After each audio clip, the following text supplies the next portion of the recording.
You. And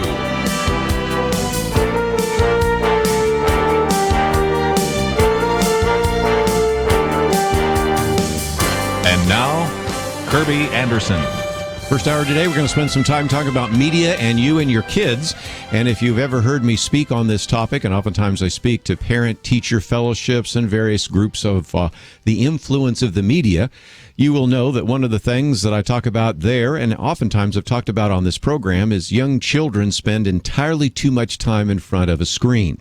In the old days, it used to be just a television screen, and then we had computers. So it was a television screen, it was a video screen, it was a computer screen. Of course, now we have all sorts of screens that they carry around in their pockets or their purses. And so I think it's even more important to begin to understand how we can raise relational kids in a screen-driven world.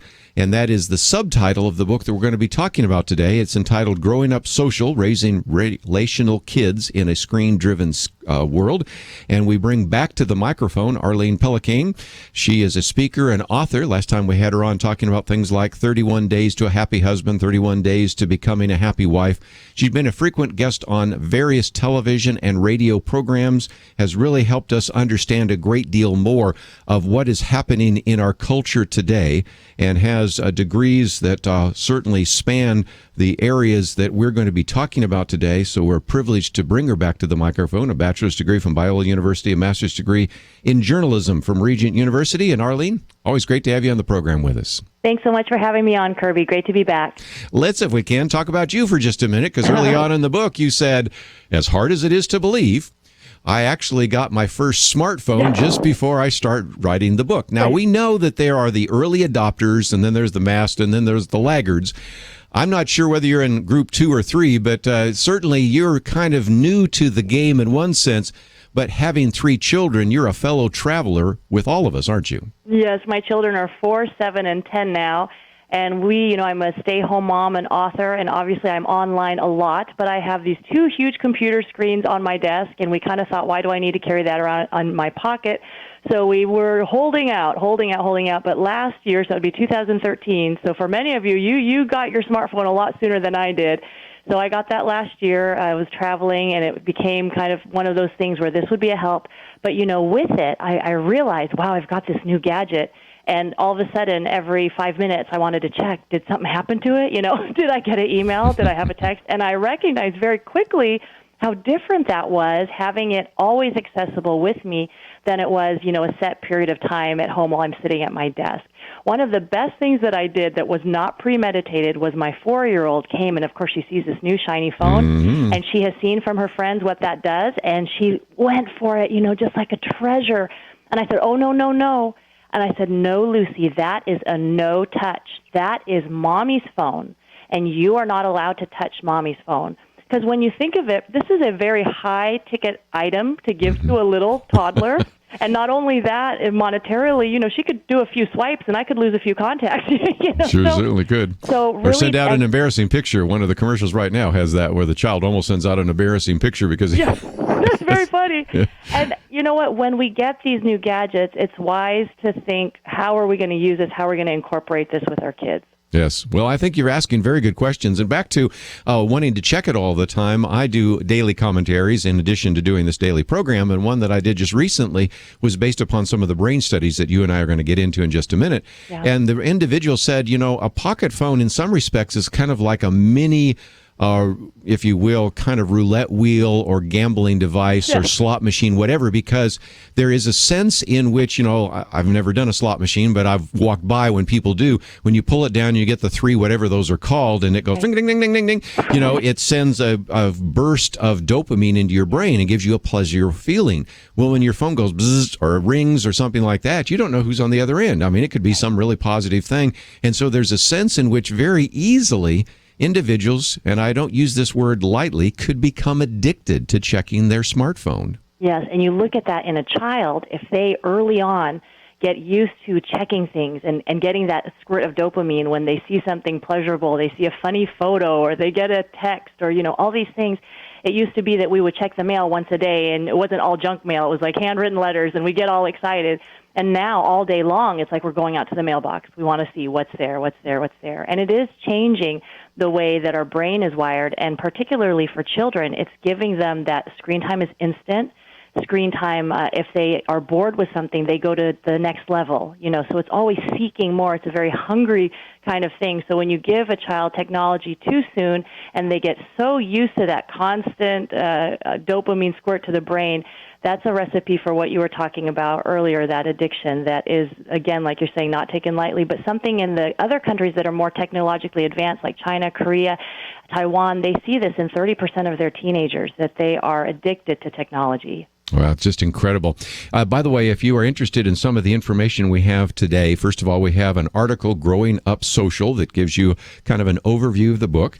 We have a link to Arlene's website, and then we also are making it available. Of course, you can get the book from her or look for it in your local bookstore. It's published by Moody Press Northfield Publishing, but we also have it in our Point of View store, because I know many of you have already in previous programs expressed your concern about the fact that this digital world may not necessarily be a positive experience completely for your children or grandchildren. So I know you're going to want to get a copy of the book. And as Arlene does so often, 230 pages with some very good practical material, a lot of suggestions. So I certainly do recommend the book. And we're going to take a break in just a minute. But Arlene, let's talk about that first chapter, because you talk about too much too soon. We have recognized that already before we went into the digital age, young people were seeing so much television. The average young person, by the time he or she gets into elementary school, has already seen 4,000 hours of television. By the time they graduate from high school, we'll have seen, if the average, 22,000 hours of television. They spend more time in front of a TV set than they do in a classroom. But now with this new digital world, we're encouraging, like, let's use Lucy as an example, because there are parents that do give their Lucies smartphones and iPads and things like that. And are we just giving them too much too soon? Yeah, the American Academy of Pediatrics recommends no screens from birth to 2. And you know that those brain cells, they're being formed. And when they are looking at a real cereal box in the grocery store and a real apple in the grocery store, instead of being mesmerized by their tablet, which is what a lot of the kids are doing now in the grocery store, they're missing out on learning so many different things. And, the media tells us, if your baby is going to be smart, they need to watch this program. You need to sit them in front of this DVD, or else they're going to miss a genius inside of them. Mm-hmm. And for us to realize that, research bears out that a face-to-face interaction with a person, a caregiver, a parent, a babysitter, whoever, that will always trump the screen time in terms of learning language. And so for us to realize that, wow, the more I can keep screens out of my young child's life, the more this child is going to bond to me instead of a television show, the more their brain will be able to understand emotion and be able to respond and listen, and their speech will be better. All those things will improve if we can lessen those screens in the early years. We'll take a break. When we come back, we're going to talk about a lot of A-plus methods, skills in relationships, affection, appreciation, what screen time does to the brain, and even the issues of love languages, because she co-authored the book with our good friend Gary Chapman. So along the way, we will certainly take your phone calls. I'm sure you'll have some stories to tell, and we certainly will try to answer your questions. 1-800-351-1212.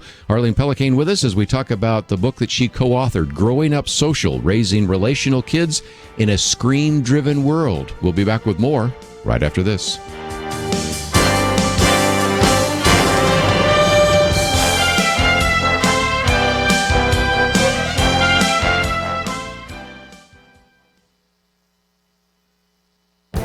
The Point of View Commentary with Kerby Anderson. When hackers stole nude photos of celebrities earlier this month, only a few commentators, like Peter Roof's opinion piece in U.S. News and World Report, focus on the fact that this was digital theft of intellectual property. Instead, we heard people say things like, well, they shouldn't have allowed these photos to be made in the first place, or they shouldn't have stored them in the cloud.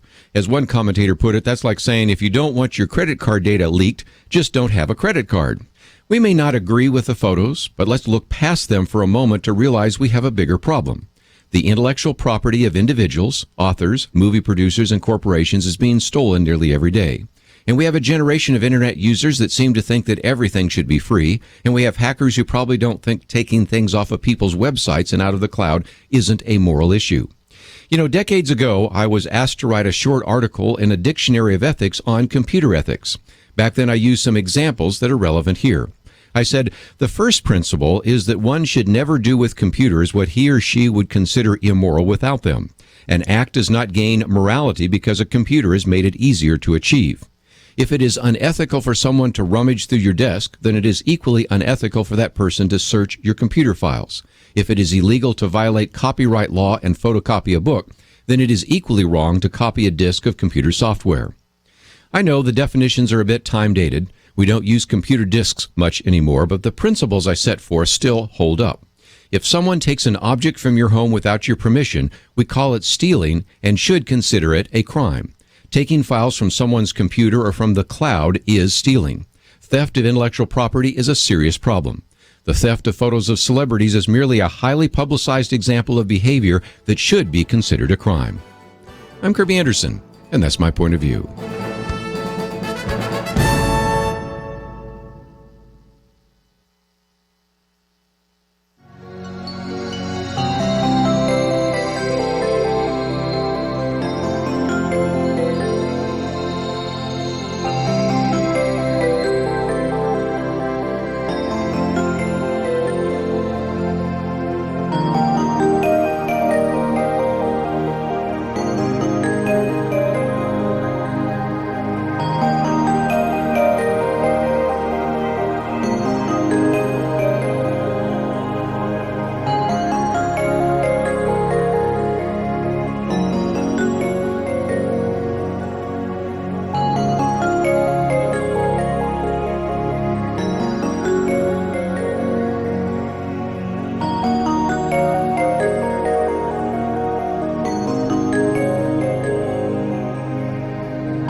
You're listening to Point of View, your listener-supported source for truth. Arlene Pellicane with us today. She is a co-author of the book Growing Up Social, also written by Gary Chapman, Raising Relational Kids in a Screen-Driven World. Arlene, one of the things that I do when I speak is I have created this one chart. It's based on the raw numbers that come from the Kaiser Family Foundation. And maybe we should put that chart up on the website sometime, because it's an attempt to show that, first of all, as you look over the years, the amount of usage of each form of media increases dramatically. For example, the amount of television watching increases, the amount of computer watching increases, the amount of video watching increases, and all the way down, even the amount of music listened jumps off the charts because of things like iPods and iPhones and things like that. The only thing that is decreasing is reading time, which you talk about in your book. And so then I put all that up there, and so people can see that it's, you know, young people are spending more and more time with digital media. Then I say now the latest one, and of course we're going to do the study again in just a year or so. The latest one goes back a few years. You get about almost 11 hours of media consumption in 8 hours. Then there's this paused look like, how do you get 11 hours in 8 hours? I said, because of multitasking. And then every mom in the room starts smiling. I said, you know what I'm talking about, don't you? Because the television is on. They're supposedly on their computer doing their homework, but they're also listening and texting, listening to music and texting their friends, and they all start smiling. So it's a problem that has gotten worse. And with this so-called multitasking, young people today almost have an inability to study in a quiet room. Right, to be able to focus. Sure, they can juggle 10 things, you know, but think of reading a book and doing a crossword puzzle at the same time. You're not really giving your attention to either, and you're doing a haphazard at both. And that's kind of how young people, if you're used to all these screens all the time, your eyes are going back and forth, and you're quick. You can evaluate things. You can jump back and forth. But can you sit there and take an exam? Can you sit there and listen to a lecture that's a little less than thrilling? You know, and those are the kinds of skills you need for real life. That's for sure. Now, all the way through the book, you have the A+ skills, and we want to talk about some of those, but one of those obviously is for relational kids. And again, we don't have to spend millions of dollars, which we do every year, to find out what common sense moms already know. That is, if you spend all this time in front of a screen, you probably aren't very good at relating to individuals. And that's really the subtitle of your book, that we need to raise relational kids. Explain, if you might. Yes. with the internet and with being on screens, we're very adept with technology, but how are we in communicating face-to-face? You'll talk to a teenager and they say, we text all the time, 4,300 texts a month for the average girl. It's crazy. But if she were to talk face-to-face with someone, she'll tell me, that kind of makes me nervous. So these customary one-on-one people skills are atrophying because we are on our computers. We might say, oh, this child is shy because they won't look up from their computer, when actually they just really want to keep playing their game, and they need to be taught to look this person in the eye and say hello. So the 5 A+ skills we talk about are affection, if your child can give and receive affection in a proper way, and really the physical presence of a person showing them affection, because screens can really erode that. Attention, which we've talked about, can your child pay attention? Anger management. You've got some angry kids out there, and many times instead of dealing with anger, they become reclusive, or they are on their games, or they're distracted. Mom says, oh, here, watch this, take this, anything, but don't throw a fit. So can they deal with anger?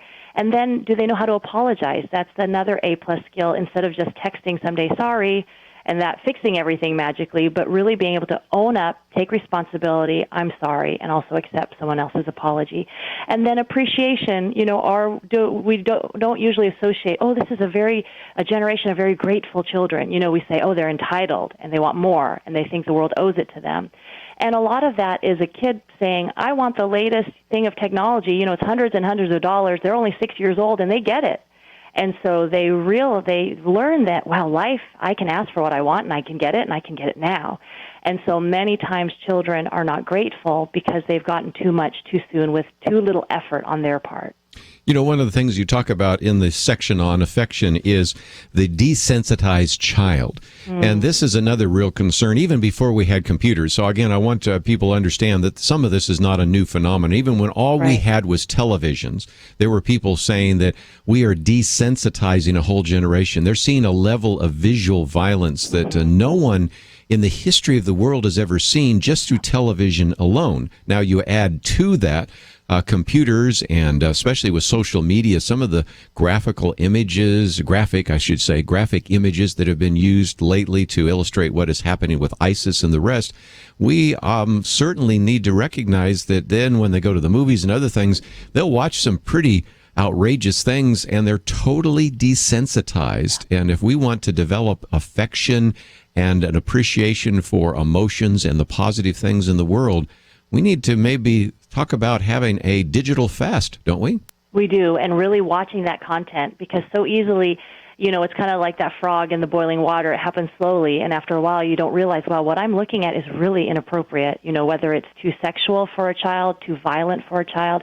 And they've shown, research shows that college students are less empathetic, 40% less empathetic today than they were 20 years ago. Yes. And you think, it used to be that they'd see each other face to face and a tear well up and they'd say, oh, I'm so sorry. But now they don't really see each other. They're online and they can say mean things, and they don't see the other person on the other end who's hurting.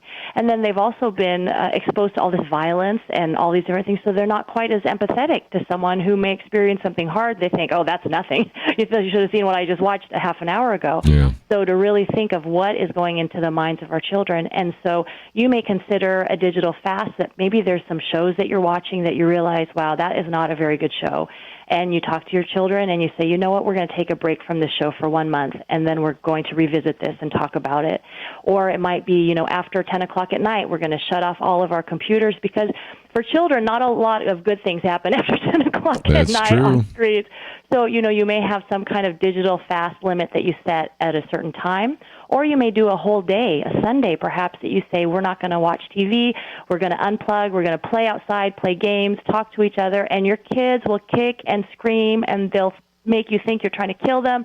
But in the end, later on, they'll say thank you. They won't say thank you now, but they may later on. And if your kids do kick and scream, that's a good indication to you that, wow, my kids are getting a little too dependent on these screens.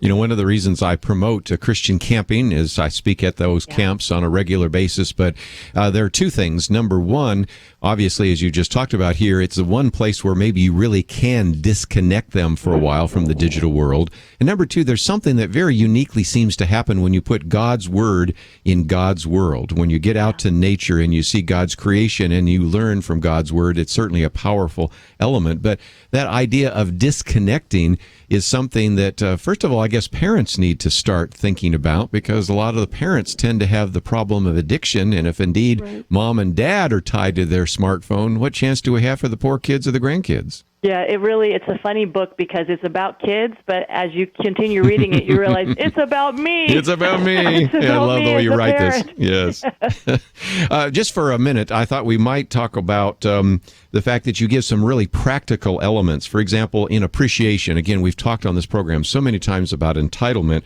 You have 10 screen-free ways to cultivate a thankful heart in your child. And so I want, as people understand, that this is a book that has 230 pages. It has some really practical material. But let's take a break, and when we come back, we're going to give you a chance to join our conversation. We haven't even begun to scratch all of the surface of what is in the book. We're going to talk a little bit about screen time in the brain, screen time and love languages, and much more. But if you'd like to join us, 1-800-351-1212.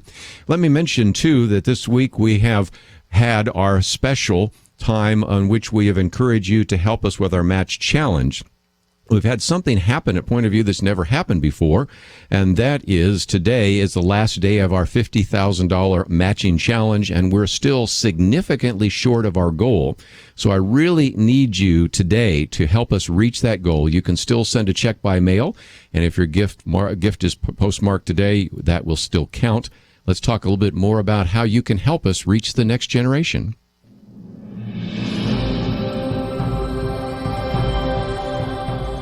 God greatly used Point of View to reach the last generation with biblical truth, and now He's reaching a new generation through radio and internet technology. The Point of View podcast now has 30,000 downloads each month, 1,000 a day, and the live audio stream has 11,000 streams a month, a third of those from nations around the globe. Now, even though it's still very new, the video live cast of Point of View already has almost 3,000 views in just the last month. And soon you're going to see even more ways that Point of View is using the internet to reach the next generation of listeners and viewers. Exciting things are happening at Point of View, but there is still much that needs to be done. Now, to reach the millennial generation, we have to expand our online presence even further. Please partner with Point of View today. Through your financial support, help restore Christ in our culture. Your gift today will be matched dollar for dollar through our $50,000 Reaching the Next Generation Matching Challenge. Please take a moment right now. Give your online gift at pointofview.net or call us on our toll-free line 800-347-5151. This opportunity expires September 15th. That's coming right up, so do not hesitate. Go to pointofview.net, make your online donation, or call us today at 800-347-5151. You notice the date, it's today, so we certainly want to hear from you. Visit our website, pointofview.net, and we would certainly encourage your support. Matched dollar for dollar. We'll be right back. You are listening to Point of View. For materials offered during the program, please write to Point of View, Post Office Box 30. That's Box 30, Dallas, Texas 75221, zip 75221.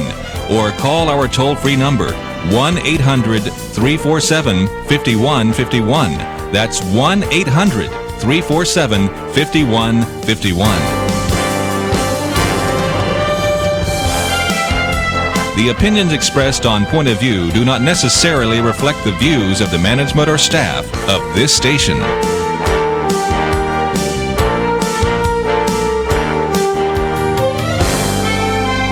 Point of View will continue after this.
You are listening to Point of View.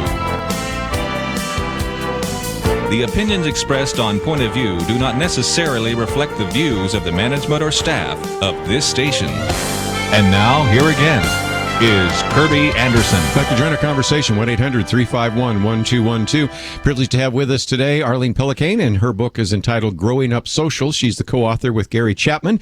It is a book that you should be able to find in your local bookstore, but if not, we have a link to her website. Of course, we also provide it in our Point of View store.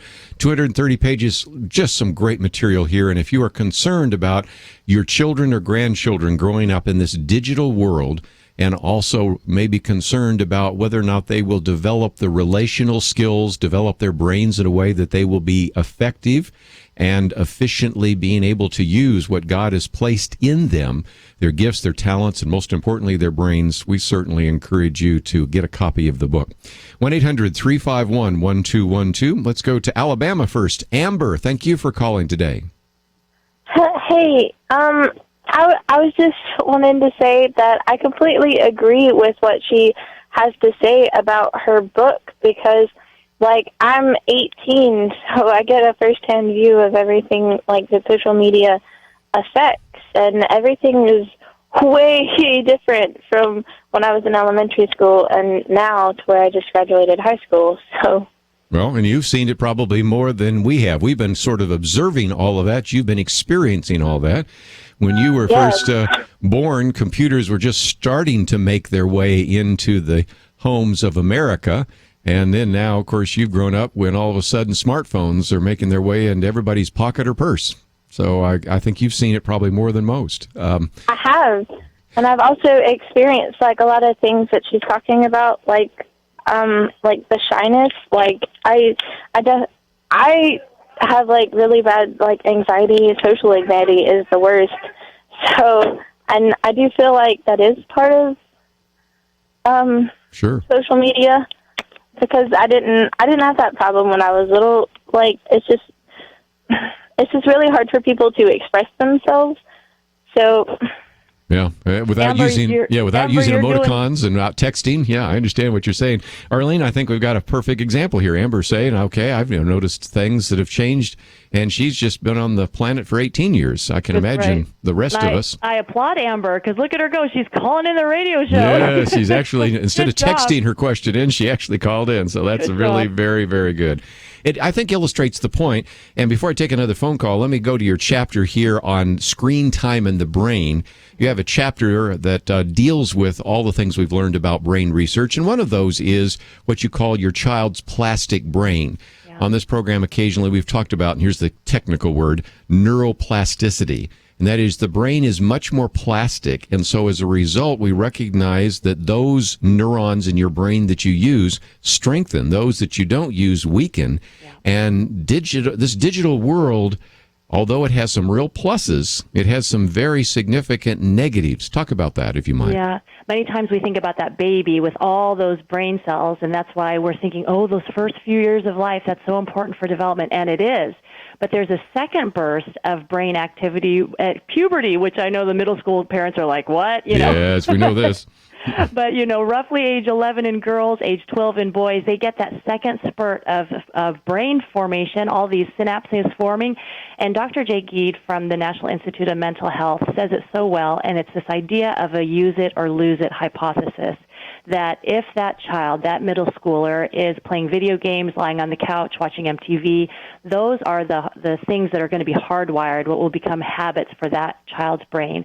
But if that child is reading and playing sports, playing music, relating to people, then those are the kinds of cells that are going to be hardwired for life. So really to look at your child and to say, what kind of future do I want my child to have? Do I want them to be able to very comfortably go into a job interview, look the person in the eye, talk to them, because from what I hear, that's becoming uncommon these days. And so Yes. what kind of brain formation do you want your child to have? Because it's plastic, and you have the ability to influence that brain. Again, you're strengthening some areas, quick decision, hand-eye coordination, visual acuity, multitasking. But think of the downside, and that's, like you said, those relational issues, empathy, which we've just talked about, reading, writing, sustained concentration. Just for a second, since I mentioned reading, your book has a very good chart, which I would encourage people to look at, and this will cause you to make sure that your kids spend time reading, because you have 3 students. Student A reads 20 minutes a day. Student B reads 5 minutes a day. Student C reads 1 minute a day. The reality is that student A ends up with 1.2 million words per year. The B, 282 words per year. Student C, 8,000 words. But more importantly, the academic performance. Student A, the one that read 20 minutes a day, scores in the 90th percentile in standardized tests. The student B, who reads 5 minutes a day, is in the 50th percentile, and student C, who reads 1 minute a day, the 10th percentile. Reading is a very important key to academic success. Yeah, and most parents would say and realize and recognize, yes, reading is going to be the predictor of my child's success in school, and we all believe in literacy, and we do that, but what we need to do as parents, not only when they're in kindergarten, right, and first grade, when we're really pro-books and going to the library, but as they continue throughout elementary school, middle school, get them books that they're interested in, moral, good books. Biographies are great for boys. I have a 5th grader who just gobbles up biographies, and so give those really good books to your child, something that interests them, but get them reading and get them reading every day. Let's take another phone call. We'll go out to Michigan this time, WLJN. And Marie, thank you for calling today. Yes, this is kind of a large question, and I'm not sure that, I hope I can articulate this well. I've thought about violence in young people for quite a while because I really became aware in studying the Old Testament that, of course, there's quite a bit of warfare in there involving the Jewish nation. And I'm just wondering, not just with the Jewish nation, but all the nations through the millennia, their children witnessed all of that up close and personally, sometimes as victims, sometimes not. How that would have maybe affected them differently than our children who view violence without any personal connection to it. And, of course, there's no studies been done on the ancients, but I'm just wondering if there's been anything done in early, just this past modern history of children who witnessed that, who weren't in the technological things that we have now, even, children involved in World War II. Sure. If there's anything like that that's been studied, and how having not vested interest is a bad term to use, but you know what I mean from that. If that makes a difference from just plugging in a technical tool or going to a movie, or maybe being, as those cultures, closer to nature, closer to your family, closer to your community, connected to a patriotic sense of country would have affected them differently. Yeah, it probably would have. I am familiar a little bit with some of the World War II studies, but, one of the things I think is kind of intriguing, Arlene, let's talk about that for just a minute. In the Old Testament, or even during the Middle Ages, first of all, the kings would go off to war. So a lot of the violence on a battlefield happened away from the citizenry. They would see the consequences of the family member not coming back or coming back wounded. So certainly that would be the case. So in some respects, it is a little different, unless, of course, they were in a town that was overrun by the barbarians, and then, of course, they experienced it face to face. And I think they would still have the things we talk about today, post-traumatic stress disorders and all sorts of issues.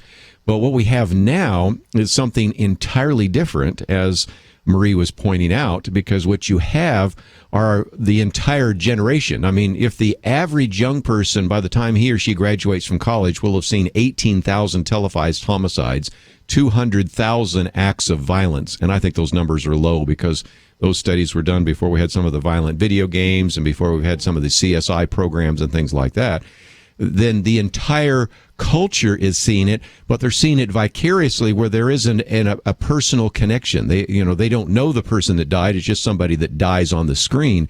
Obviously, it's got to be a little bit different, but in either case, that's not the world we want our children to grow up in. Yeah, and you think about World War II or other things, that there is a higher call there. There's this sense of duty. There is a purpose and a commitment. And so this is not just dying for dying's sake, or, it's really for a cause. And that's much different. Someone who is a child in a World War II kind of situation, there's nothing that child can do about that. But for an American child today that is watching a lot of violence, that's not something that they were pushed into or that they had to do. It was something that they are choosing to do and something they could really eliminate from their life if they wanted to. So I think some of those decisions, the differences there would be we're choosing to see these things, even though we are not forced by our circumstances to see these things. Very good. Let's take a break. When we come back, we will focus at least one more chapter, and that is screen time in the love languages. After all, your co-author, Gary Chapman, we've talked with him before about that, and we will talk about this as well. And if you didn't have a chance to ask your question, let me again encourage you to find out a little bit more about this. We have an article about growing up social. We also have a link to Arlene Pellicane. If you don't know how to spell her name, the good news is we have it there, and it is available so that you can find out more about her, watch some of the videos, and even interact with her if you have a question. Let's take a break. We'll come back with more right after this.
Now, back to Point of View, your listener-supported source for truth. Back for a few more minutes with Arlene Pellicane, and if you'd like to join us, 1-800-351-1212. We might have time to slip in another phone call real quickly.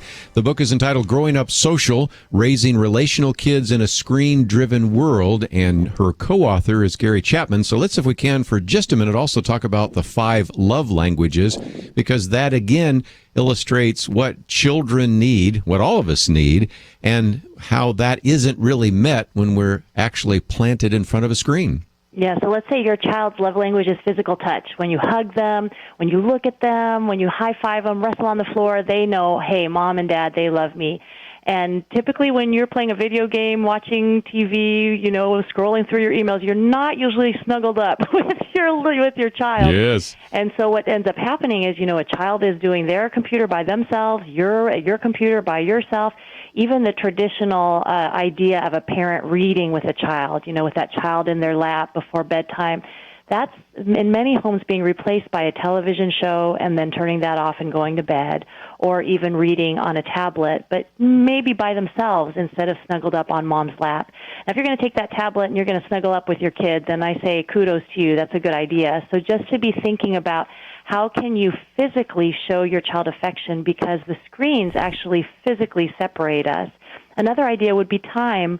Usually you would have this time to throw a ball and to take a walk, but who's got time for that anymore?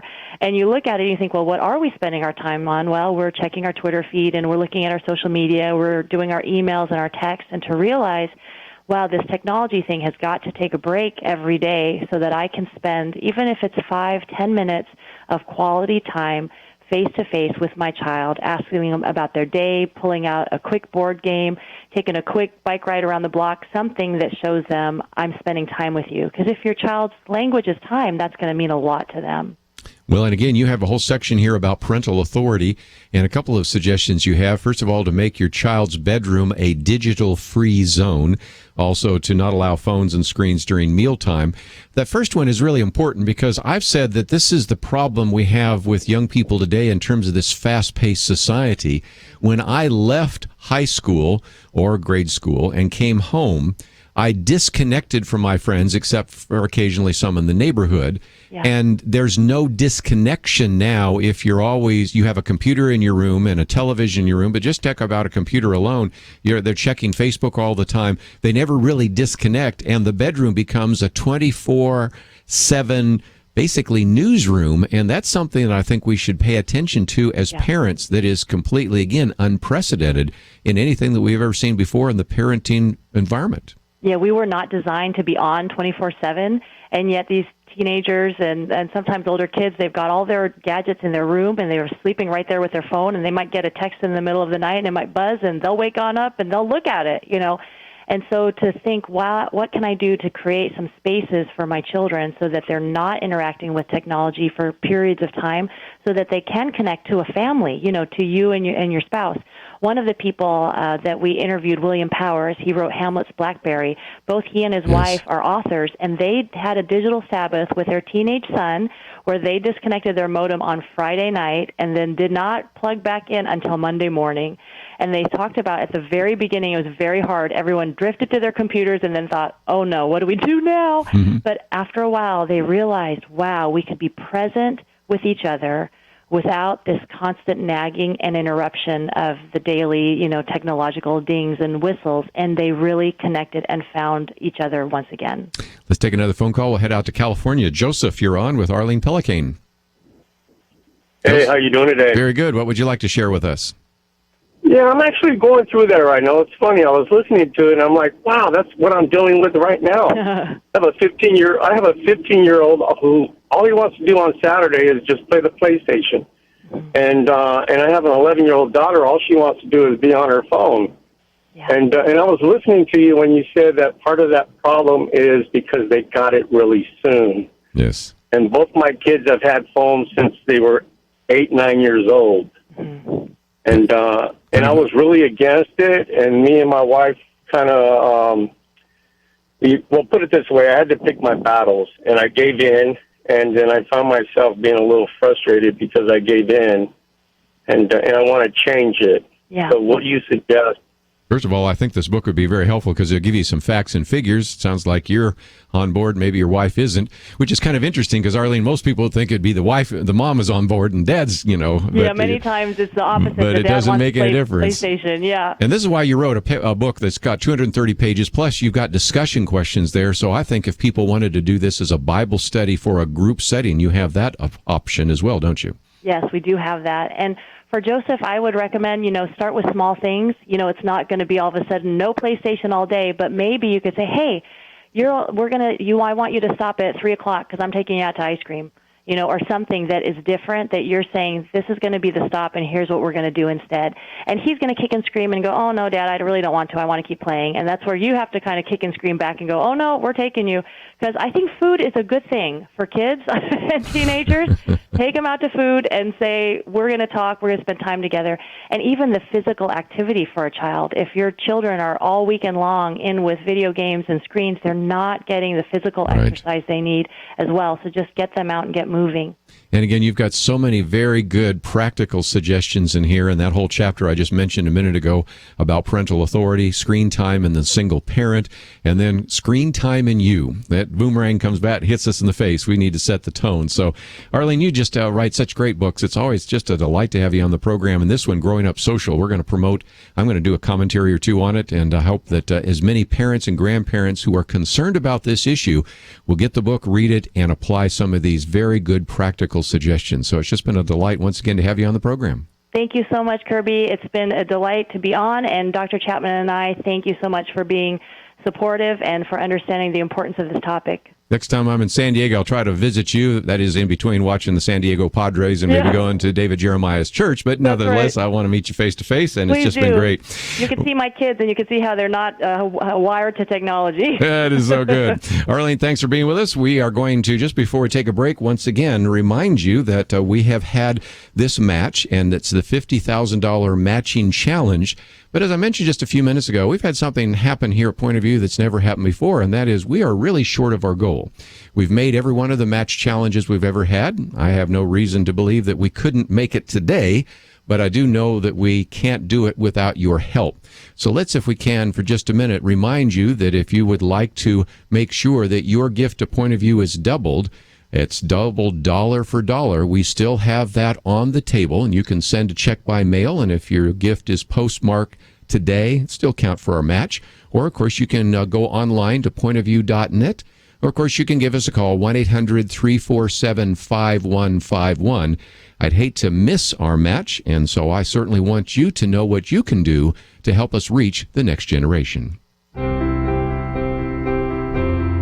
God is doing some exciting things at Point of View. In just the next few weeks, Point of View will launch a new online video series aimed at reaching the millennial generation. You're also going to see the launch of our new website, our election microsite providing resources for the November election.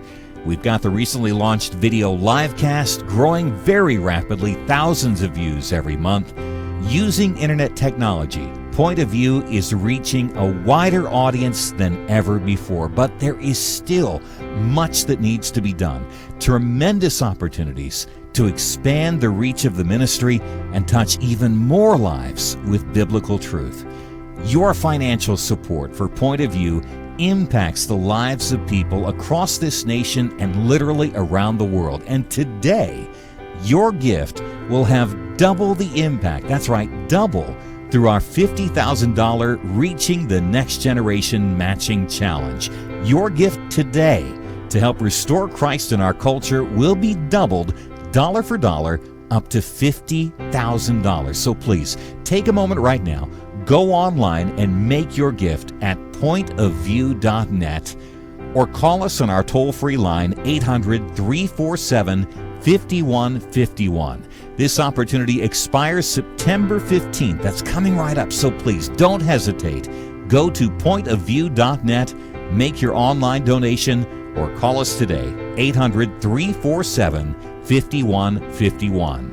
Again, we encourage you to join with us, and if you have always been thinking about supporting this ministry, this could be your first gift, and it would be doubled. So again, the website, pointofview.net. I would love to hear from you. We'll come back and talk about some of the issues in the news right after these important messages.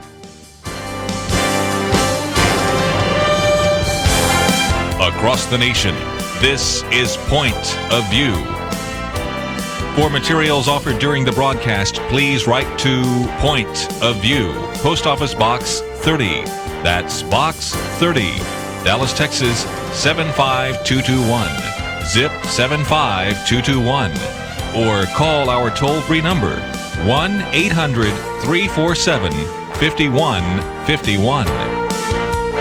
Point of View will continue after this. Point of View is produced by Point of View Ministries and is supported by your generous tax-deductible contributions. I just thank God for y'all. I listen to you every day, truly. I wanted to thank y'all for everything you do each day to inform Christian families and our community about the things we can do, and just the way you're so informative. I listen to you daily and love you guys and appreciate you so much. God bless you, Kerby, for keeping this show so on track and for the decades of wonderful help to this nation that Point of View has been. We're all big fans of your work, and we pray that God will just prosper it.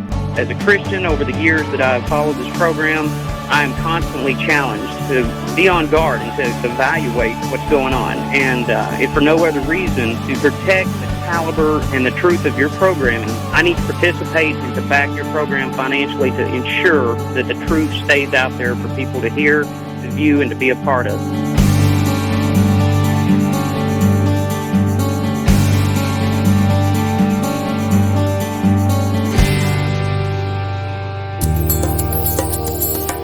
This is Point of View Radio.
Hi, this is Kerby Anderson. You know, each day we take on the tough issues and provide a biblical perspective to them. The topics we cover are wide-ranging: apologetics, theology, prophecy, creation and evolution, intelligent design, marriage, family, child-rearing, the millennial generation, trends in society, politics, economics, business, religious liberty, the Constitution, public policy, foreign policy, military policy, tensions in the Middle East, abortion, homosexuality, pornography, sexual ethics, media, technology, history, and America's godly heritage.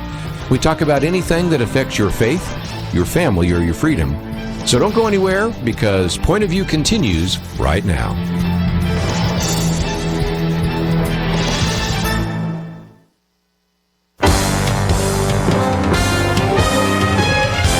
Across America, live. This is Point of View.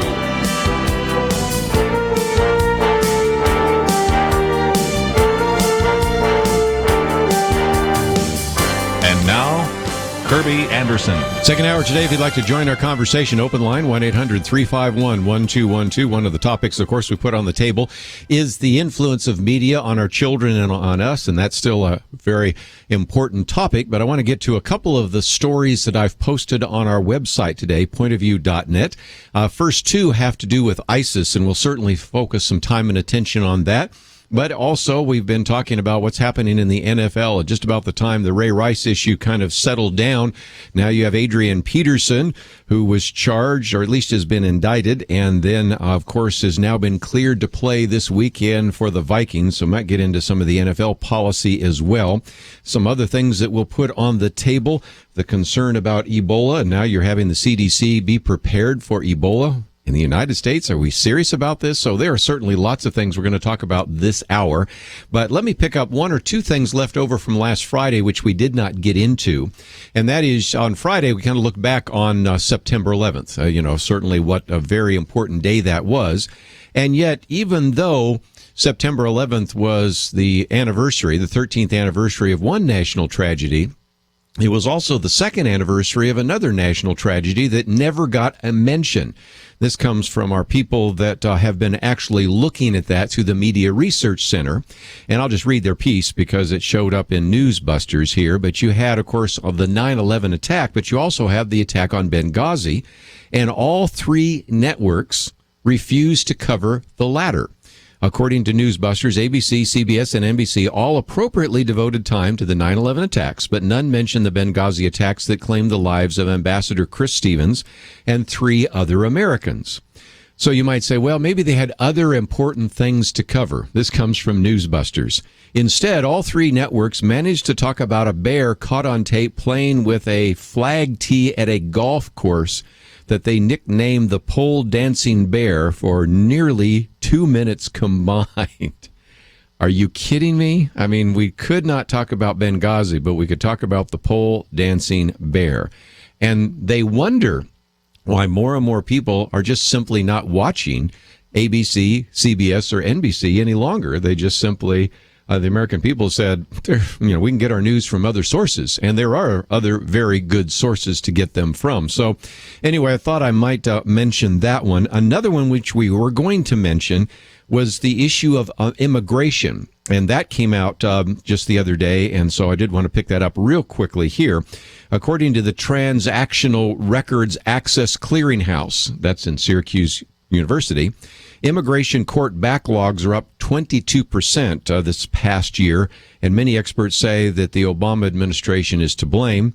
One of the individuals there that was researching this at George Mason University School of Law says that immigration courts and prosecutors are slow jammed by the issue of political considerations.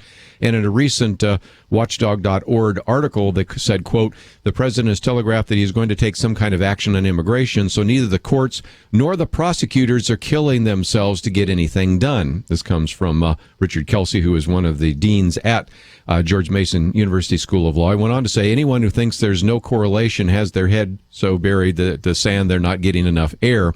And the point is, when the president announced, I believe for political reasons, that he was not going to take any action on immigration, but that he was going to take action on immigration after the election, then there has been a virtual slowdown on immigration courts. Because after all, why do I want to do something if the president is going to come up with a policy with his phone and the pen that is going to obliterate everything we've done? So we have kind of everybody in slow motion or maybe dead stopped right now in the immigration courts. And so if you think there are going to be any deportations, any kind of meaningful actions in the immigration courts, you probably have to guess again. And so this immigration issue is going to surface more than once. Kelly Shackelford today, who was with us on Friday, sent on something else that came from a recent poll done by Politico. It says nearly 2/3 of likely voters in battleground races this fall disapprove of President Obama's handling of immigration, according to a new political poll. That, of course, has significance for the election. But what was so interesting, the poll found that 35% of voters in the most competitive House and Senate races this fall said they approved of how the president dealt with immigration, compared with 64% who said they disapproved of the president's handling of the issue. So almost by a ratio of 2-to-1, you have those who disapprove. And if indeed immigration is an issue in this campaign, and I think it's at least likely that it might be, then certainly we can see that the slowdown in the immigration courts, the decision by the president to postpone a decision about what he may or may not do, and then just the whole frustration with this issue of immigration could be an issue that will maybe decide who actually serves in some of these competitive races in both the House and the Senate. So something to think about. And as we open up the phones, if you'd like to address the issue of immigration, we certainly want to do that as well. Let me talk about the two articles we've posted here today on the website, and I would encourage you not only to read them, but in many cases you might find them helpful to start a conversation. And the first one is, ISIS is the richest terror group in history. Now, the last couple of weeks, we've spent a little bit of time trying to educate you about ISIS or ISIL.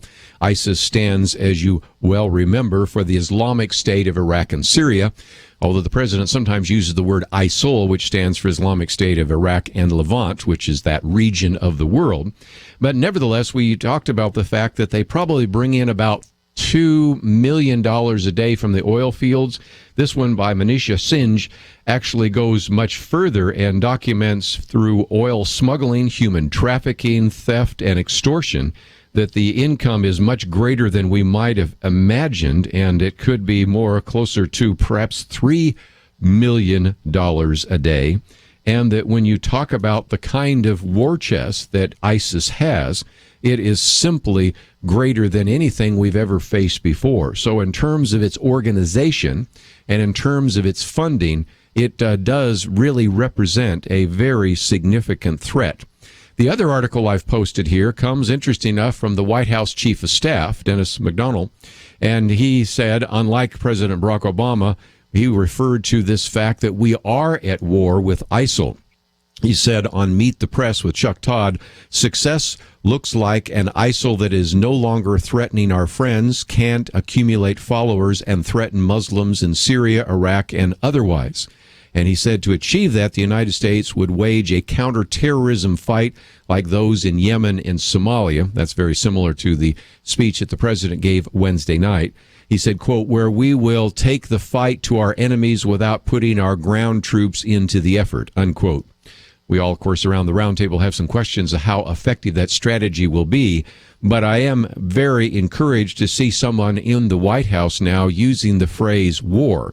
Because as you may well know, the Secretary of State the other day, John Kerry, was just not going to use the word war. There are obviously some constitutional reasons, not the least of which is if you use the word war, we are supposed to have Congress declare war. Of course, Congress hasn't done that since the Korean War, since really before the Korean War. So that is something that has become an anachronism. It shouldn't, but it has. And when we come back, we'll talk a little bit more about this threat of ISIS and then move on to some other stories in the news. But if you'd like to join us, perhaps something we've already talked about, 1-800-351-1212.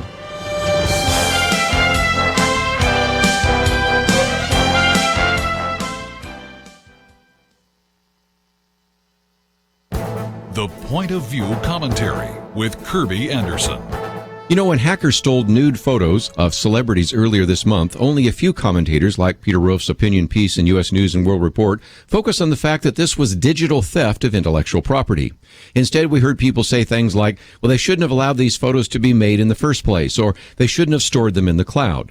As one commentator put it, that's like saying if you don't want your credit card data leaked, just don't have a credit card. We may not agree with the photos, but let's look past them for a moment to realize we have a bigger problem. The intellectual property of individuals, authors, movie producers, and corporations is being stolen nearly every day. And we have a generation of internet users that seem to think that everything should be free, and we have hackers who probably don't think taking things off of people's websites and out of the cloud isn't a moral issue. You know, decades ago, I was asked to write a short article in a dictionary of ethics on computer ethics. Back then, I used some examples that are relevant here. I said, the first principle is that one should never do with computers what he or she would consider immoral without them. An act does not gain morality because a computer has made it easier to achieve. If it is unethical for someone to rummage through your desk, then it is equally unethical for that person to search your computer files. If it is illegal to violate copyright law and photocopy a book, then it is equally wrong to copy a disk of computer software. I know the definitions are a bit time-dated. We don't use computer disks much anymore, but the principles I set forth still hold up. If someone takes an object from your home without your permission, we call it stealing and should consider it a crime. Taking files from someone's computer or from the cloud is stealing. Theft of intellectual property is a serious problem.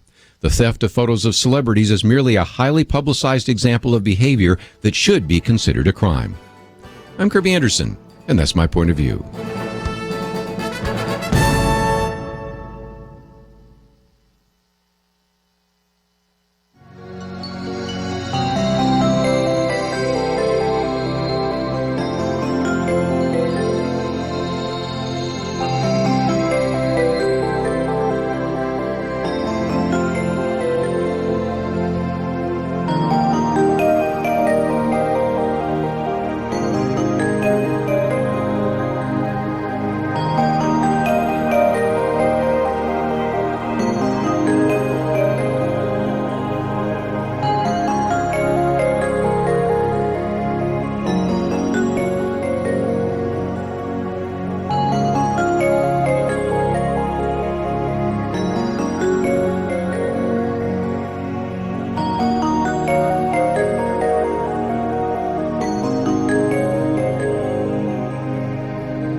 You're listening to Point of View, your listener-supported source for truth. Back once again, if you'd like to join our conversation, 1-800-351-1212.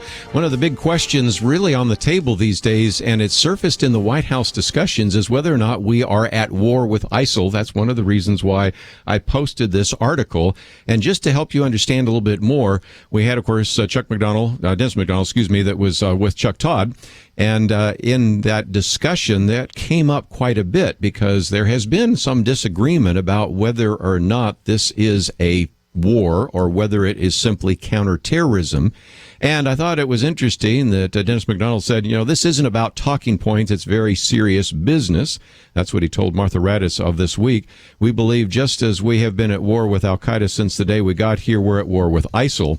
But, of course, on NBC, Chuck Todd pointed out that in an interview that he did last week with President Obama, the president, when he asked if he was preparing the country for war, President Obama insisted it was not war. And so McDonald said, well, you ask if he was preparing the country for war. He was preparing for this against ISIL. There's no debate between the White House and the Pentagon as much as we have been at war with al-Qaeda and we are at war with ISIL. So at least we're sort of clarifying that. And so one of the questions on the table, should we actually declare war on radical Islam?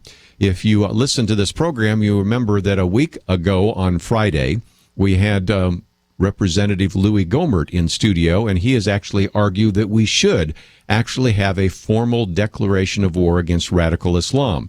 Now, you might say, well, what does that mean? Well, we actually have various groups that are identified as radical Muslim groups. I think we could at least agree. There may be some disagreement about Hamas or Hezbollah, but I don't think there's going to be any disagreement about Taliban, al-Qaeda, ISIL, or ISIS, whatever you want to call it. And so that, I think, is part of the issue. And as we've talked about on this program before, Part of this was motivated politically, and part of it was motivated because of the visual images. We, of course, had the beheadings of James Foley and Stephen Sotloff. Well, now over the weekend, we had British aid worker David Haynes actually beheaded. That supposedly in retaliation for the decision by the Prime Minister of the UK, David Cameron, in entering the coalition with the United States against the militants. So this battle is taking place in large part because of those beheadings.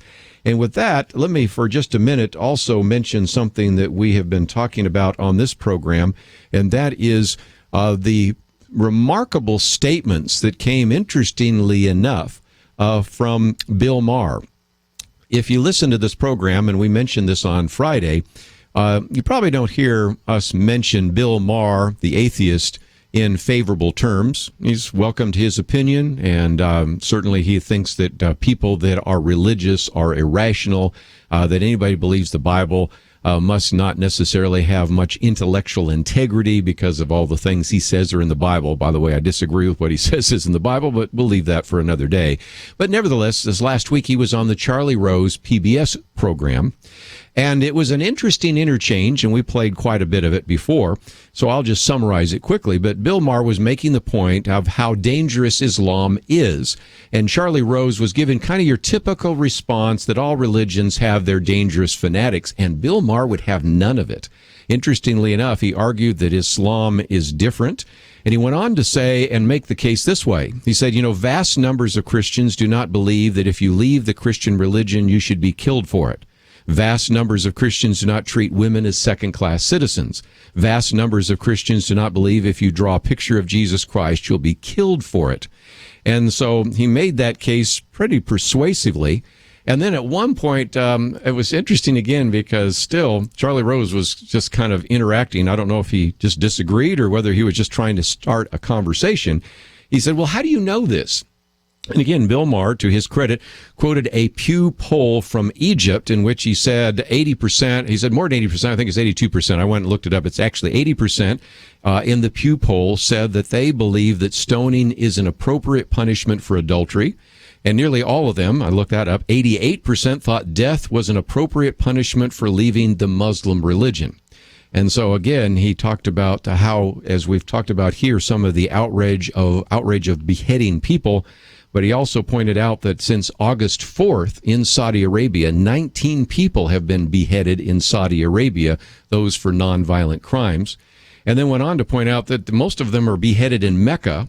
And he said, you don't have that in other religions. Bill Maher said, if they were beheading people in Vatican City, which is the equivalent of Mecca, you don't think there would be a bigger outcry about that? And he called it, of course, the soft bigotry of low expectations with Muslim people.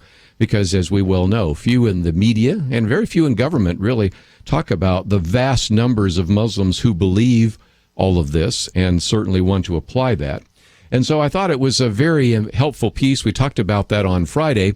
But even if you find yourself saying, well, I don't know about the vast numbers, we did a little bit of math on Friday with Penna Dexter and Kelly Shackelford here. And I point out that if you have 1.6 billion Muslims, and you just want to argue that it's like 0.5% really are radical, that's still, do your math, 1.6 billion becomes 8 million. That's 8 million radical Muslims. That's larger than the largest army in the world. So again, you can see we have a much bigger challenge, I think, in front of us that certainly we need to talk about. And that's one of the things I'd love to get your comments about, as we've talked about whether or not we should declare war on ISIS. Also, it being one of the greatest and probably the most significantly funded terrorist group in the world, in the history of the world. If you'd like to join our conversation, 1-800-351-1212. We'll take some of your phone calls after the break. I've invited Warren Kelly, who's the president of Point of View, into the studio. And Warren, I've been mentioning the fact that whenever we've had these few matches, we've always met the goal. This so far is pretty far away from the goal, and I would love to get maybe your update on what's taking place right now. This is kind of uncharted territory for us. We've never had trouble meeting a matching challenge before, but we're down to just a few hours left. Our matching challenge expires at midnight tonight, and with just hours left, we are still really short. Yeah, and I know that some people, I've done share-a-thons with other radio stations and networks before, sometimes like to wait to the 11th hour, and we're into the last few hours. Yes. But I can't think of a time, and you've been around as long as I have, where we've only had a few of these matches. We've done a few of these over the years. Sometimes they've been spontaneously created by a Foster Freeze or Rebecca Haglin. Others we've been able to arrange. And I suppose we could go back to our benefactors, but I would rather just meet the challenge, because there's some very good reasons why we're doing that, and that is after a slow summer, this is a great way to make sure that we can move into the fall here with all the financial resources necessary to do all the things we've been talking about on the air. Right. It has been a little bit of a lean summer, especially through August, and so we're coming out of the fall months a little behind on some things and need to get on top of things moving forward, and we need your help to do that. And I really would hate to see us miss this challenge and leave, for all intents and purposes, leave money on the table here. Yeah, I certainly do as well. A lot of people sometimes wonder, well, what are we doing? And I've said before, well, just go to the website and you're going to see that we already have the Livecast. In about a week, we're going to be unveiling all the videos. So we actually have our own YouTube video channel, and some people can even see a preview of some of those right now. We actually will have a new website, and then, of course, we're about ready to unfold our POV section, which stands for Pray, Organize, and Vote. So I hope people understand that they're not only supporting this radio ministry, they're supporting the fully developed kind of social media, full media outreach, because we recognize how important it is to reach this next generation. All right, we're reaching tens of thousands of people through the webcast, through our internet stream. So we have a really growing audience online, and there's a lot of opportunity for us there. But we need your help to continue to move this ministry forward and to do the things that God has called us to do. So we ask for your help today. Well, again, let's talk about how they can do this. You've told me that if they send a check by the mail today, postmarked, then that will still count. But I would imagine a lot of people might say, well, I don't mind calling somebody. So that is a different number than the on-air number, 1-800-347-5151. Even over the weekend, I had one or two people call me and say, can I still qualify? I said, sure. And so I took down the information. Not that I'm the best person to do all that. And, of course, the other simpler way is simply to go to the website, pointofview.net, right? And to click on that button. That's the quickest, easiest way to get your donation to us, is just go to pointofview.net, click that donation button, and make your gift.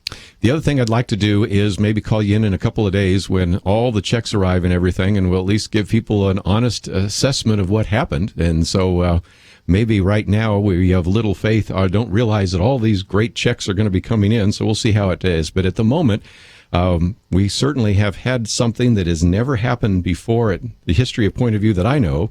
The few times we've had these match challenges, we've usually met them. Sometimes it's taken the last day to do so, but I think we can look down the road here and say, unless we have some people kind of step up right now, this is just a real opportunity for people to give. And if they've never given before, make this your first gift to Point of View. Well, I agree with what you said a few minutes ago. I believe that we can still meet this challenge, but we can't do it without the help of our listeners. Yes. Well, we certainly need your help. So again, if you want to know how to do that, the website is pointofview.net. There is a button right in the middle there. It says donate to our $50,000 matching fund today, and make twice the impact, reaching the next generation. It's something that's very easy to fill out. If you find yourself saying, well, I don't mind talking on the phone, I'd be glad to talk to somebody at Point of View right now, 1-800-347-5151. Given the fact that sometimes there's a rush at the end, if you get a busy signal, just call back again. And, of course, if you want to mail it, it's very simple. It's Post Office Box 30, Dallas, Texas, 75221. Let's take a break. When we come back, we'll take some of your phone calls. All that coming up right after this. You are listening to Point of View. For materials offered during the program, please write to Point of View, Post Office Box 30. That's Box 30, Dallas, Texas 75221, zip 75221. Or call our toll-free number, 1-800-347-5151. That's 1-800-347-5151. The opinions expressed on Point of View do not necessarily reflect the views of the management or staff of this station.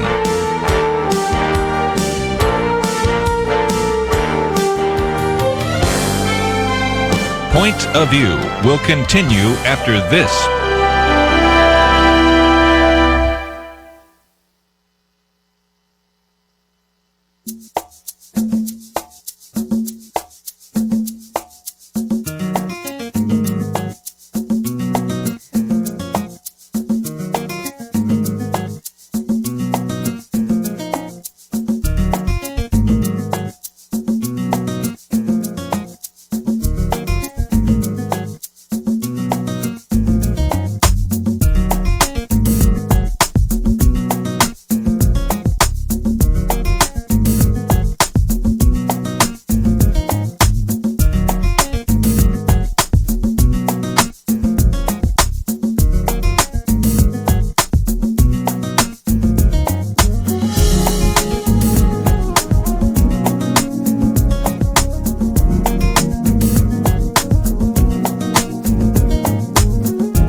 listening to Point of View. The opinions expressed on Point of View do not necessarily reflect the views of the management or staff of this station. And now, here again is Kerby Anderson. Final half hour. If you'd like to join our conversation, that number is 1-800-351-1212. If you'd like to get on the air, 1-800-351-1212. That's a different 800 number than the order line number that I gave just a minute ago, in case you wanted to give to our match fund. Let me give you a preview of tomorrow. The first hour, we will have David Limbaugh on, his new book, Jesus on Trial. I heard him do his first interview today with his brother, Rush Limbaugh, I think is his name. I think he's on radio, isn't he? I'm kidding, of course. And he's doing the second interview with us. And this is a book that I think will be fascinating for all of you, because it's really a book about how to defend the Christian faith. It's about apologetics. This is not something that David Limbaugh has written as much about, but sometimes when I've had him on and I've talked about his fascination with that and how he so appreciated the book by Norm Geisler and Frank Turek, which was entitled, I Don't Have Enough Faith to Be an Atheist, I figured someday we would probably get a book from this very prominent lawyer, David Limbaugh, on the issue of apologetics. And he was a former skeptic himself, and he thinks that this book not only gives you some of the classical arguments for the existence of God, the deity of Jesus Christ, the reliability of the Bible, but also his own testimony of going from skepticism to faith, and some of the things that I think would resonate. So I think you're going to really enjoy the interview and the book. It's the kind of book that maybe you can give to some other skeptics, because a lot of people say, well, I've heard of Rush Limbaugh, and this is his brother, and he's written as a lawyer about how he looks at this faith from a rational point of view. So I think it's going to be a great book. So he will be with us the first hour tomorrow. And then in the second hour, Dr. Merrill Matthews will be back with us. He comes on from time to time to really talk about some of these issues related to the Affordable Care Act, known as Obamacare. He has done quite a bit of research and given probably as much testimony in Congress as anybody that I know on some of the impact of this. And so many of you oftentimes have questions about policies, plans, costs, premiums, and much, much more. So we're going to spend some time talking with him. And if you actually read my commentaries or hear my commentaries on your radio station, you know that I don't think a month goes by where I don't quote from one of Dr. Merrill Matthews' columns that appears in Forbes magazine or something like that. So he will be with us in the second hour in studio tomorrow. That's always a great opportunity for you to ask some questions. Maybe you're dealing with Veterans Administration issues, you're dealing with healthcare issues, maybe you want to know a little bit more about what the future might hold in terms of healthcare policy. He has certainly spent his entire career in that regard, and I would have to say that really the three individuals I depend on most to learn about healthcare issues, John Goodman of the National Center for Policy Analysis, Michael Burgess, who is the doctor in the House, a former physician who is in Congress, and certainly Dr. Merrill Matthews are three that we've enjoyed having on this program and learning from them. So he'll be with us tomorrow. So that gives you just a little bit of an overview of some of the things we're going to talk about. And if you'd like to talk with us, 1-800-351-1212. Before I move on to some other issues, let me just on the sense of balance try to maybe give the other side. And there's a piece that Mark Thompson has written in Time magazine entitled Putting the ISIS Threat in Perspective. In some respects, we don't want to overplay ISIS, but also we want to be serious enough to recognize how dangerous it can be. And Mark Thompson makes the case that we have really a difference of opinion between the Pentagon and the White House. We just heard a minute ago where you had Dennis McDonald of the White House saying, oh, there's really no tension between the White House and the State Department or the Pentagon, but really there seems to be, and Mark Thompson talks about that because he says, you know, the Defense Secretary, Chuck Hagel, said they marry ideology, a sophistication of strategic and tactical military prowess. They are tremendously well funded, and this is beyond anything we've seen, so we must prepare for everything. Well, that tells me I better be prepared for what ISIS might be. But on the other hand, Mark Thompson points out that if you go to the Secretary of State, John Kerry, he doesn't seem to share, he says, the Pentagon chief's foreboding, given how ISIS fighters scattered the minute we hit them as they tried to take the Kurdish city of Erbil in northern Iraq. And so Kerry said, these guys are not 10 feet tall. They're not as disciplined as everyone thinks. They're not as organized as everyone thinks. And so Mark Thompson asks a good question. Who's right? Well, to be sure, nothing grabs attention like the barbaric series of videotaped ISIS beheadings of Westerners, which continued through the weekend with the release of footage of the British aid worker David Haines.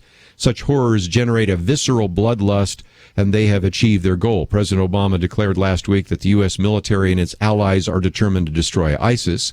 He says, we have countries in the Middle East region, Kerry says, that are outside of the region, in addition to the United States, all of whom are prepared to engage in military assistance and actual strikes if that's what's required. But at the same time, as Mark Thompson looked at some of the targets, he said that about 42% of the targets that we've bombed are armed vehicles.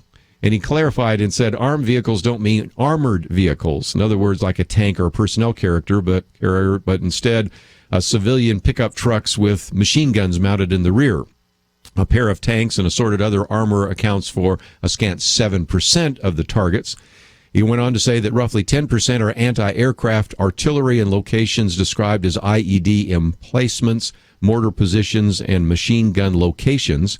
And so he makes the case that this is not an arsenal, but rather a ragtag collection, including gear the U.S. supplied to the Iraqi army, which ISIS seized after driving Iraqi forces from Mosul.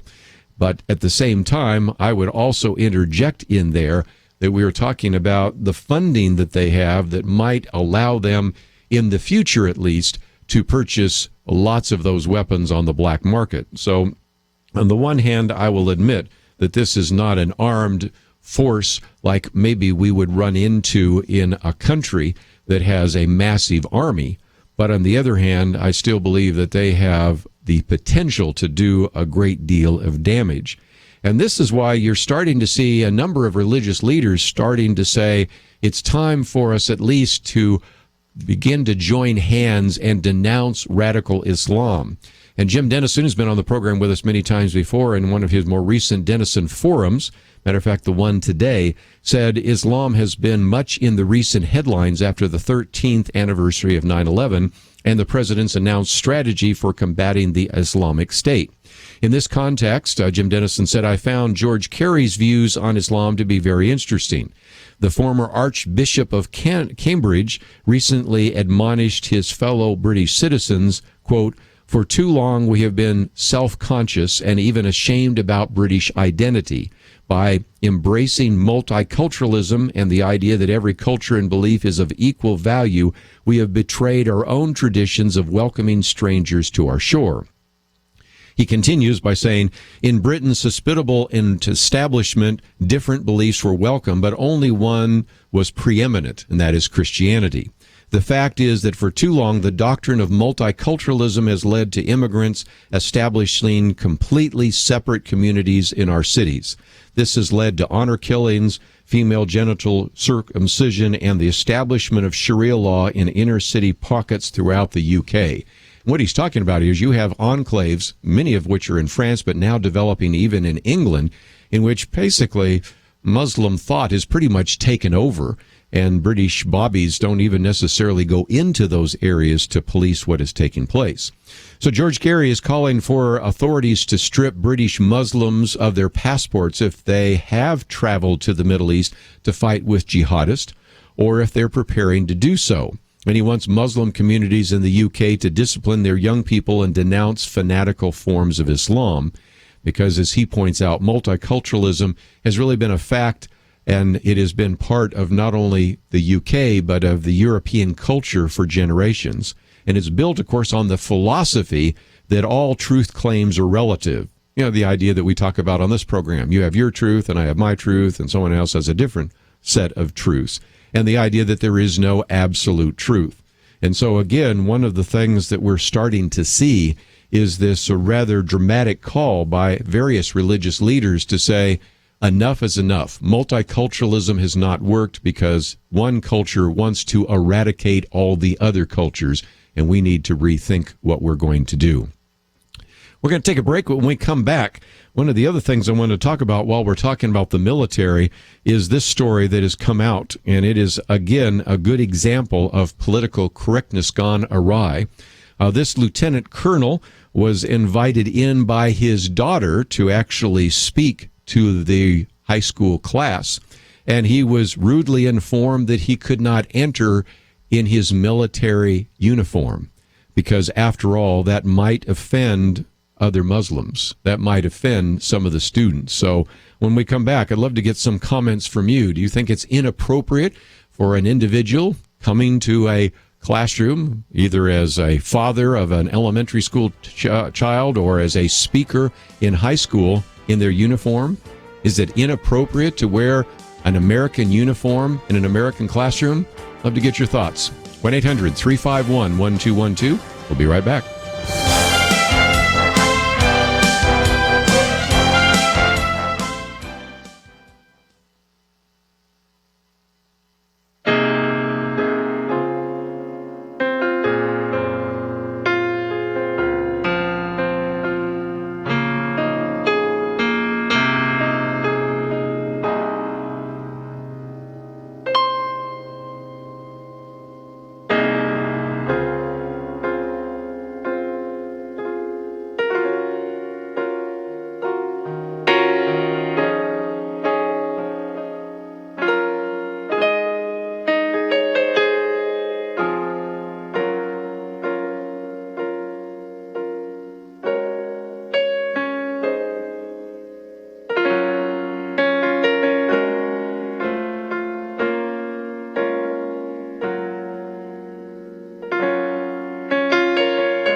Now, back to Point of View, your listener-supported source for truth. Like to join our conversation, 1-800-351-1212. Let me, in just a minute, I'll get into the story of Lieutenant Colonel Sherwood Baker, 24-year veteran, escorting his daughter to Rochester Adams High School in Michigan. Now, you got to recognize there are a fair number of Muslims, especially in Michigan, especially in Dearborn, Michigan, especially in that particular region of the country.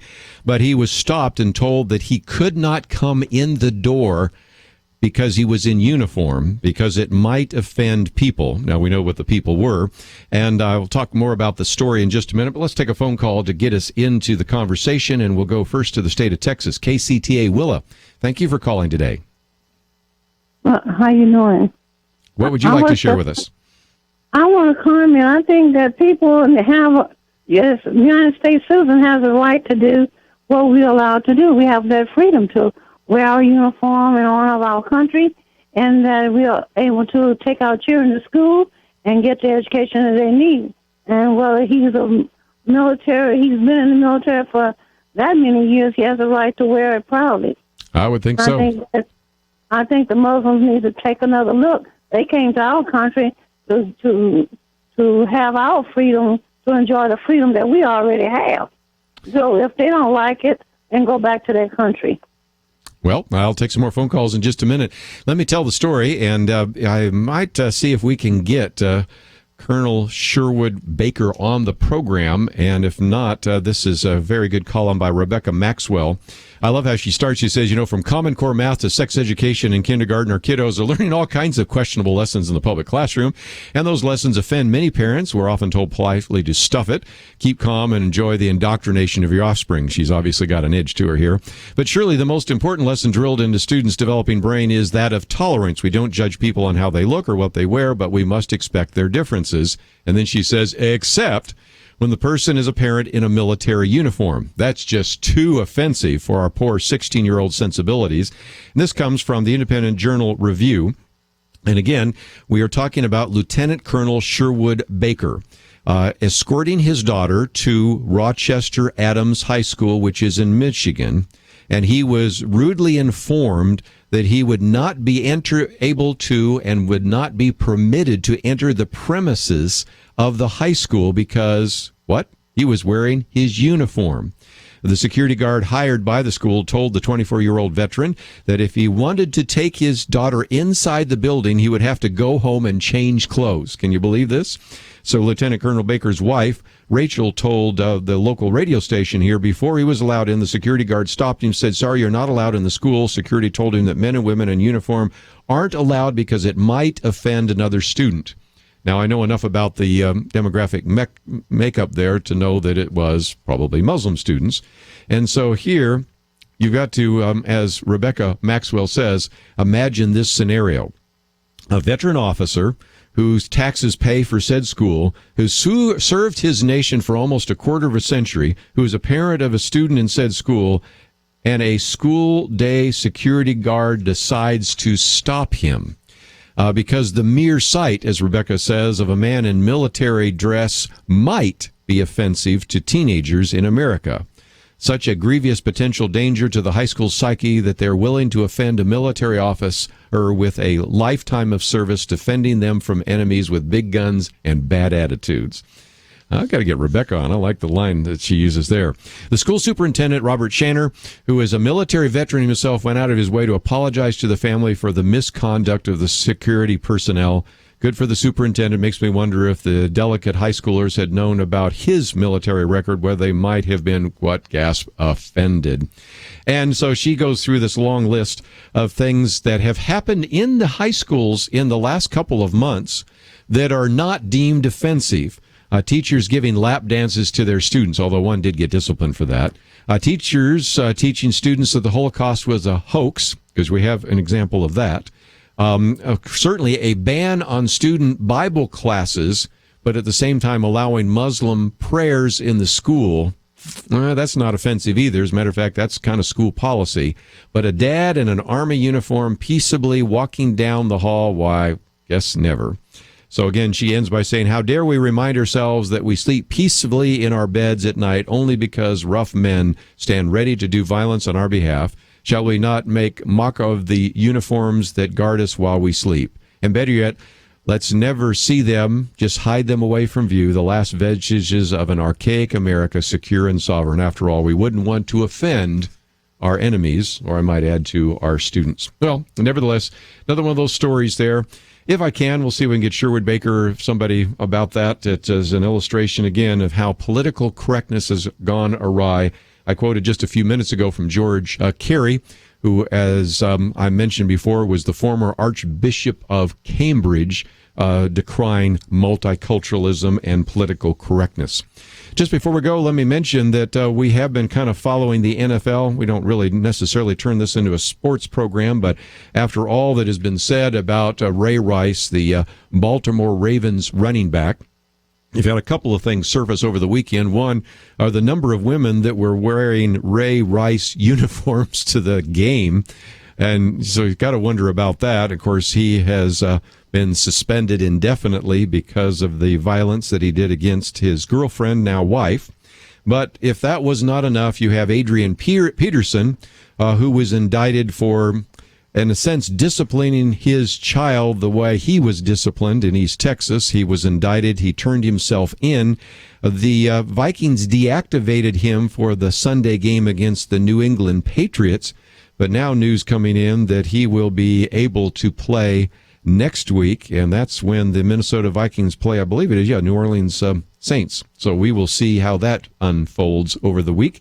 And I suspect that that would have been somewhat controversial in the past, but not half as controversial if it weren't for some of the things that have happened with Ray Rice. So lots of stories that we will certainly follow later in the week, but tomorrow we will focus most of our time and attention in the first hour on the new book by David Limbaugh, and in the second hour with Dr. Merrill Matthews. And so if you have questions about apologetics and how to defend the Christian faith, that's our first hour. If you have questions about your health care policy or where this issue of Obamacare is going, that will be our second hour, and we'll get back to some of these other smaller stories throughout the week. One last time, let me just mention this is the last day of our $50,000 matching challenge. We're still, as you heard from Warren Kelly, significantly short of our goal. We're hoping over the next couple of hours, those of you that have been listening to the program will help us out. You can go to the website, pointofview.net. You can write to us, of course. That's Post Office Box 30, Dallas, Texas, 75221. Or, even though we're going off the air, we'll have some people that will man the phones, 1-800-347-5151. We ask you to do this because we need your help to reach the next generation.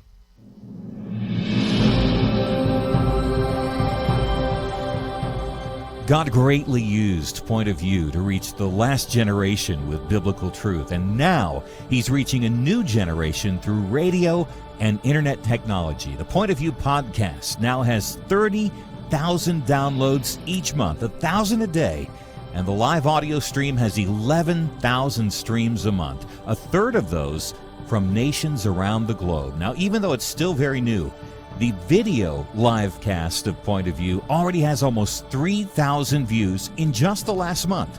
And soon you're going to see even more ways that Point of View is using the internet to reach the next generation of listeners and viewers. Exciting things are happening at Point of View, but there is still much that needs to be done. Now, to reach the millennial generation, we have to expand our online presence even further. Please partner with Point of View today. Through your financial support, help restore Christ in our culture. Your gift today will be matched dollar for dollar through our $50,000 Reaching the Next Generation Matching Challenge. Please take a moment right now. Give your online gift at pointofview.net or call us on our toll-free line 800-347-5151. This opportunity expires September 15th. That's coming right up, so do not hesitate. Go to pointofview.net, make your online donation, or call us today at 800-347-5151. We'll give you an update later in the week once all the checks come in and the various donations are given. But I just want to, again, challenge you to be part of that as we reach the next generation. I want to thank Andrew, Catherine, and Chris for the help behind the scenes. Have a great day, and we will see you back here tomorrow.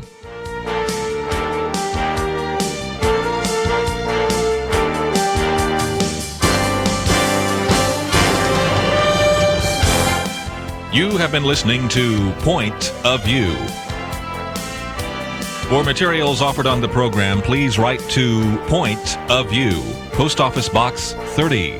That's Box 30, Dallas, Texas 75221. Zip 75221. Or call our toll-free number, 1-800-347-5151. That's 1-800-347-5151. 51. Point of View is produced by Point of View Ministries and is supported by your generous tax-deductible contributions.